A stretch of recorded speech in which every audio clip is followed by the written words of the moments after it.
So 1:30 in the morning, September 27th, trees and power lines went down at my home. The world that I went to sleep on and you went to sleep on that night was starting to go through this wrenching portal of change. The story that unfolds from here is what can happen when we build reciprocal economies. Grace Covenant Sanctuary became a hurricane relief site. Total strangers would drive up with trucks full of supplies. We would be out of something, and all of a sudden someone would drive up with just what we needed. Financial resources came from all over the world. We called it God's economy. Some people call it mutual aid. Some people call it solidarity. This is a way of being where everybody gets what they need and there's enough to go around.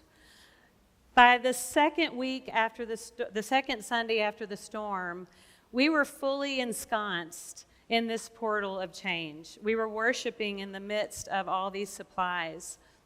And they began to take on a sacred quality. They began to be signs of God's economy. And we began to be able to see things like mystery and even celebration, like our toilet paper Christmas tree with a star made from toothbrushes. And we also made some Christmas trees out of diaper boxes. And the definition of a sacrament is when you take something ordinary and you use it for an extraordinary purpose, when something becomes a visible sign of an invisible grace. Diapers and toilet paper, signs of God's justice, equity, healing, and love. Now, the storm hit at the end of the month. So a few days in, people needed to pay their rent. Pretty soon, hundreds of people were showing up at our door. We couldn't really take in the scope and scale of Hurricane Helene. The storm washed away the service economy, and our strong and amazing service economy workers couldn't pay their rent. Grace Covenant's 9 years of doing work on white supremacy culture and building deep relationships with Black and Brown-led organizations in our region, that's what helped us stand up and meet the moment. Now, we used our values and our power analysis and how we understand that resources move in our culture to create a way to redistribute wealth. Millions of dollars came in our doors from donations and grants. Millions of dollars went out our door in the form of rent support. We have now done $5 million in rent support. And that is not something we had ever done before. We'd never done anything of this magnitude. So we had to create new practices, new things while we were doing it. The staff had to retool and adapt over and over again. Our process is deeply relational. We bring language justice in every day. We have multiple interpreters there. We have many volunteers who came for rent support originally, and then they came back because they wanted to get involved. They wanted to help. It doesn't just take financial resources to have a reciprocal economy. It takes shared energy. We never had a sign up for volunteers. People just show up. Sometimes they're not even from this region. And you don't have a reciprocal economy without building culture. So our 11:30 volunteer meetings are a time when we state our shared intention and we build deep relationship. Radical welcome is a practice.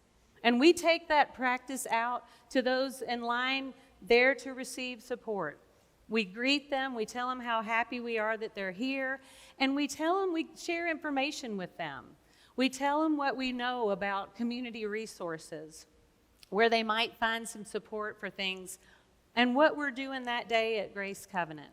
Transparency builds trust. It also takes good leadership. The session is the governing body of our church. They are charged with listening to the Spirit and how the Spirit is guiding us as a church.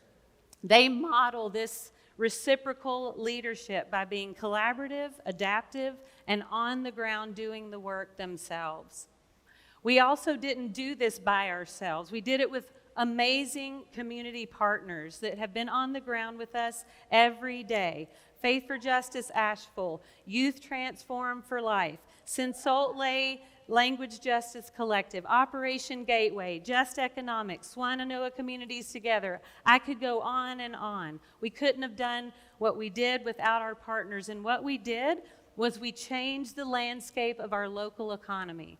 Instead of seeing the spike you normally see in evictions after a natural disaster, our level of evictions is actually lower than it was this time last year before Hurricane Helene. Now, reciprocal economies do not wait for the government to bail us out, but we do hold the government accountable for the common good. Now, Governor Cooper supported what we were doing, but he didn't get us any state resources. And it's May, and we still have people lined up needing rent support. We're not doing $1 million a month like we were a few months ago, but we could easily do $200,000 a month if we had the resources. Rent support is a critical part of a reciprocal economy. It retains the workforce. It keeps families safe and housed. It supports small businesses and property owners. It creates stability and a sense of safety in uncertain times. At Grace Covenant, we have big dreams of continuing to build this reciprocal economy with all of you, where everybody gets what they need and there's enough to go around.